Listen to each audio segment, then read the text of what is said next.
In this video, I will show you how you can fix if the triple click for guided access is not working. Now, to fix this issue, first of all, just go to Settings. Now, under Settings, just scroll down and tap on Accessibility. Under the Accessibility settings, just tap on Guided Access and make sure you enable Guided Access. After that, just tap on Passcode Settings and set a passcode for Guided Access. Now just enter your passcode one more time to confirm your passcode. Then just go back. Now under the guided access settings, just enable the toggle for accessibility shortcut. After you do that, then just go back.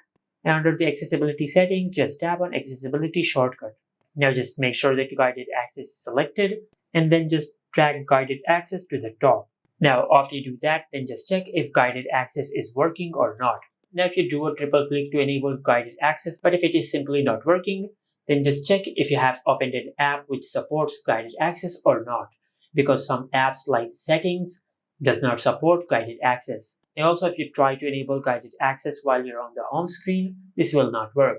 Just open any other app other than the settings, then just try to enable guided access.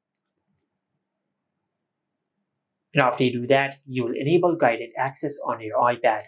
Just like that. Now to disable guided access, just triple click the power button again, then enter the pin for guided access.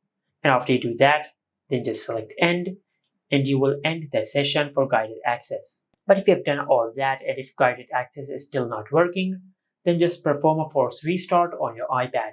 To do that, just simply press and release the volume up button and the volume down button.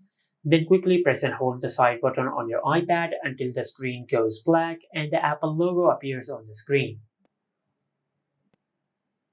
Once you see the Apple logo on the screen, just release the side button.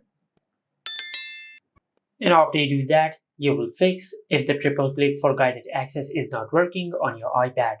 And this is it. Make sure to like, comment, and subscribe. Thank you for watching.